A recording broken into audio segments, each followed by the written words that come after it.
আসসালামু আলাইকুম ওয়া রাহমাতুল্লাহ।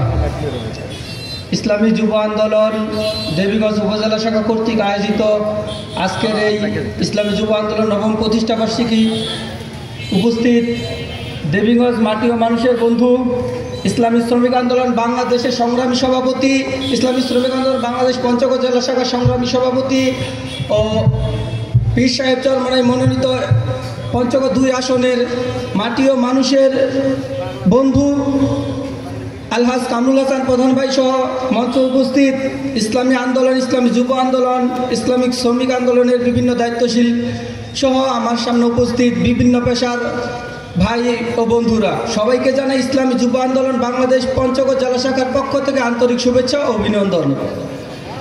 ইসলামী যুব আন্দোলন কেন করব? ইসলামী যুব আন্দোলন কি? পীর সাহেব চরমনাই সারা বাংলাদেশ ঘুরে সফর করে যখন দেখতেছেন যুবকরা এদিক সেদিক ছুটাছুটি করতেছে, যুবকরা সত্যের সন্ধানে ঘুরতেছে, কিন্তু যুবকরা কোথায় কার ছায়া তলে যাবে খুঁজে পাইতেছে না। এর জন্য যুবকরা বিভিন্ন টেন্ডারবাজি দলের সাথে যোগ দিয়ে টেন্ডারবাজির সাথে লিপ্ত হইতেছে। যুবকরা যখন দিশেহারা ছুটাছুটি, যুবকরা কি করবে কোনো পথ খুঁজে পাইতেছে না, ঠিক সেই মুহূর্তে 2016 সালের 28শে জুলাইয়ে পীর সাহেব চরমনাই ইসলামী যুব আন্দোলন নামক একটি সংগঠনের শুভ উদ্বোধন করেন। মাত্র কয়েকজনকে নিয়েই সেদিন শুভ উদ্বোধন হয়েছিল, যাদের নাম ঘোষণা করেছিল এই মাত্র 9 বছরের মাধ্যমে সারা বাংলাদেশ টেকনাফ থেকে তেঁতুলিয়া, রূপসা থেকে পাথুরিয়া, প্রতিটি জেলা, প্রতিটি ইউনিয়ন, প্রতিটি ওয়ার্ডে যুব আন্দোলনের কমিটি গঠন করতে আমরা সক্ষম হয়েছি।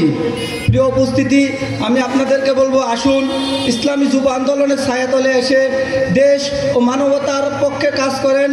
যেই পথগুলো যুবকগুলো আছে, আজকে যুবকদের নাম ভাঙিয়ে সারা দেশে টেন্ডার চাঁদাবাজি করতেছে। যুবকদেরকে ব্যবহার করে তারা রাতারাতি কলা গাছ, আঙ্গুল ফলে কলা গাছ হয়ে দেশের বাইরে পাড়ি জমাইতেছে। আমরা লাউ সেই কদুই থেকে যাই, আমরা কিছুই পাই না। তাই আমরা বলবো, আসুন ইসলামী যুব আন্দোলনের ছায়াতলে এসে দেশ ও মানবতার পক্ষে কাজ করি, ইসলামী যুব আন্দোলনের হাতকে শক্তিশালী করি, ইসলামী যুব আন্দোলনের হাতকে শক্তিশালী করে বাংলাদেশ থেকে যত দুর্নীতি, যত খুনি, যত টেন্ডারবাজি আছে সবাইকে দূর করে এদেশে ইসলামের পতাকা উত্তোলনের সহযোগী হয়ে কাজ করে যায়। আমি সবাইকে উদাত্ত আহ্বান করব, ইসলামী যুব আন্দোলন কি ও কেন, এটার জন্য আমাদের পরিচিতি আছে। আপনারা আসুন সবাই ইসলামী যুব আন্দোলনের ছায়াতলে এসে যুব আন্দোলনের হাতকে শক্তিশালী করুন। ইনশাল্লাহ আগামীর বাংলাদেশ ইসলামের বাংলাদেশ হবে। ইনশাল্লাহ এই যুবকরা যদি জাগে, কোনো বাতিল শক্তি যুবকদের সামনে মোকাবেলা করতে পারবে না। যুগে যুগে যত অন্যায় ও বিচার দূর হয়েছে সব এই যুবকদের মাধ্যমেই দূর হয়েছে। তাই যুবকরা হীনমন্যতায় ভুগবেন না। ইসলামী যুব আন্দোলনের হাতকে শক্তিশালী করে বাংলাদেশ থেকে যত খুন, দুর্নীতি, দুঃশাসন আছে সব কিছু দূর করে আসুন, নিজের অধিকার বাস্তবায়ন করার চেষ্টা করি। আমরা যারা বাতিল শক্তি আছে তারা বাতিলের কথা বলতে ভয় পায় না, অথচ আমরা দিনে আল্লাহর জমিনে আল্লাহর দিন বাস্তবায়নের কথা বলতে ভয় পাই। এখন থেকে কোনো ভয় নাই, যে যেখানে আছেন আসুন প্রতিবাদ করতে শিখি। আমরা প্রতিবাদের ভাষা হারাই ফেলছি দেখে বাতিল শক্তিরা আমাদের উপর আক্রমণ করতে দ্বিধাবোধ করে না।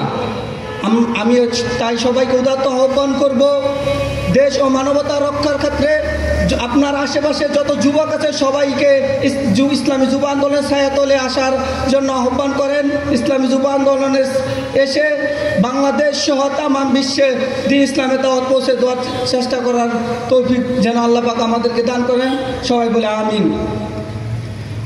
আমি দেবীগঞ্জ সহ পঞ্চগড় 2 আসনের সমস্ত জনগণকে বলবো, 53 বছর থেকে স্বাধীনতার পর থেকে আমরা অনেক ঠকেছি, ঠকতে এই পর্যন্ত এসেছি। আমরা ইসলামী আন্দোলনের হাতকে শক্তিশালী করার জন্য আগামী নির্বাচনে হাত পাখা মার্কায় ভোট দিয়ে আরেকবার দেখি ঠকে ইনশাআল্লাহ যদি হাত পাখার কোনো প্রার্থী খুন জয়ী হওয়ার পর খুন, ধর্ষণ, গুম এগুলোর সাথে জড়িত থাকে, আগামীতে আর কোনোদিন আপনাদের সামনে হাত পাখা প্রার্থীর জন্য ভোট চাইতে আসবো না ইনশাআল্লাহ। আমরা অনেক দেখেছি, আর দেখতে চাই না তাদের এই তালবাহানাগুলো। তাই আমি সবাইকে উদাত্ত আহ্বান করবো, আগামী নির্বাচনে আপনাদের পঞ্চগড়, বোদা ও দেবীগঞ্জের কান্ডারি কামরুল হাসান ভাইকে হাত পাখা মার্কায় সবাই ভোট দিয়ে জয়যুক্ত করবেন। আপনাদের হক অধিকার আপনারা বুঝিয়ে নেবেন ইনশাআল্লাহ। এই আশা ব্যক্ত রেখে আমার আলোচনা এখানে শেষ করছি। আসসালামু আলাইকুম ওয়া রাহমাতুল্লাহ।